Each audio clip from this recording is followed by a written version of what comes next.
Good morning, my friends. I just hitchhiked a fishing boat. But how?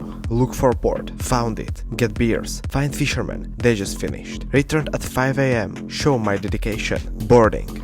It took us 1.5 hours to swim here. We are somewhere near the Phú Quốc Island. The island is right behind me. And I'm here with like 8 fishermen that are trying to catch something. They don't speak English, so I don't know what they're catching. But we will find it out soon. I had no idea where the boat was going or when we would return. Right after leaving the port, men dressed in a homemade wetsuit and brought strange-looking pipes. Are they going to dive? And is that electricity? Once they all were ready, breakfast was served, and I was invited to eat Vietnamese sour fish soup. Being on a random boat and eating with these fishermen felt surreal. Then the hunt began.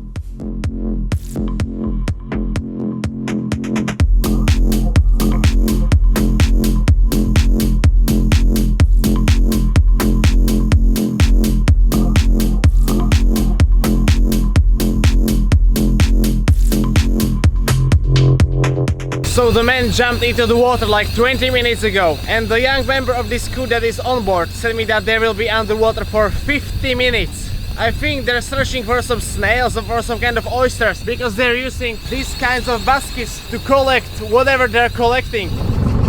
The first member just arrived and he brought these, some kind of oysters and another shellfish, let's say. It took him well over 40 minutes to collect this amount of oysters. Apparently we are at the wrong spot because everyone is getting out of the water. I think there's no snails here. We gotta find a new destination for the fishermen to hunt the snails. I was wrong, they've got a lot more.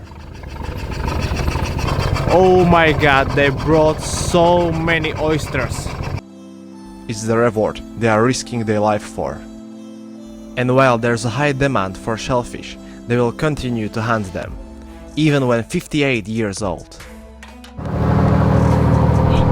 Eat? No.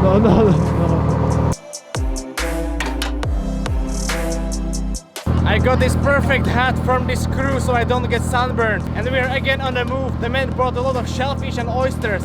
So we are switching the location so they can bring even more. My name is Wood. So each of these specs that are sent here on this boat weighs approximately 30 kilo, and they do like 7 or 8 on one stop. Some of the shells are more valuable, so they are sold at a higher price, and some of them are cheaper, so they need to be sorted in a different kind of buckets. So the price range a lot, like these ones that are here cost 40,000 dongs for a kilo, while the others they're just 20,000. But still, that's a very low price for 1 kilo of these shells, especially when it takes so long to get them. But how are these shellfish caught? They live at the bottom of the sea, in depths of 10 to 15 meters. Men have to wear 15 kilograms heavy belts to get there. To be efficient, they spend around 50 minutes underwater. And their only source of oxygen are 50-meter long pipes that are connected to the boat. Battery-powered rod is buried in sand, creating circuit to shock shellfish living there and forcing them to swim up. When stunned, they can be easily collected in baskets and towed to the boat. This boy is just 15 years old, but he has the most important role of them all. He's responsible for all the air-flowing pipes so they doesn't get stuck. If any of these pipes get stuck, the diver that's down there collecting the clamps may suffocate because he will be not getting any oxygen. They're using this tube instead of oxygen tanks, so they don't have to refill the tanks and they just use the air that is all around us. I really like how they're okay with me staying here. I can be anywhere on the boat, and if something is gonna happen, they just say me, sit down, don't go there, sit there, so I'm not in their way and they can do their work. That's amazing. Like, this is experiencing local culture at its finest. You see, these are the divers and they're not using any wetsuits. They just have a sweatpants and a long sleeve shirt. A squid! And that was the lunch. I was surprised when they had a pig. I was like, oh, I didn't notice that you catch a pig in the seas. But once the pig was finished, they brought this huge pot of oysters, crab, squid, and they gave me all the specialities. they tried giving me like a whole crab, big as my head. And I was like, what am I supposed to do with it? I have never eaten a crab before. So they broke the crab apart and gave me the meat. That was okay. But then there was this squid. It was white when I got it, but once I bit it, it turned black. It had this black ink inside and I was super terrified of how it's gonna taste. And when I took a bigger bite, my whole mouth was just black. The taste was actually pretty good. I was just scared of the looks. But whew, that's one of the experience. But what was I expecting to eat here on the boat with fishermen in the middle of a sea?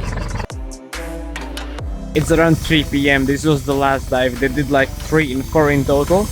And everyone is getting out of the water. Everyone's back on the board. We're going back to the port. I'm really curious to see how much shellfish they've caught because I haven't seen what they brought for the last dive.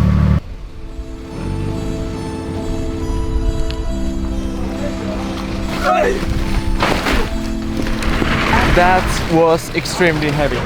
I guess it's around 120 kilos per one sec, but that's just my guess.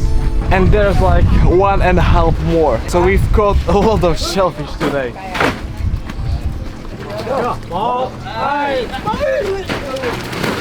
Now they're waiting all the fish they've caught and it's quite a big load of shellfish.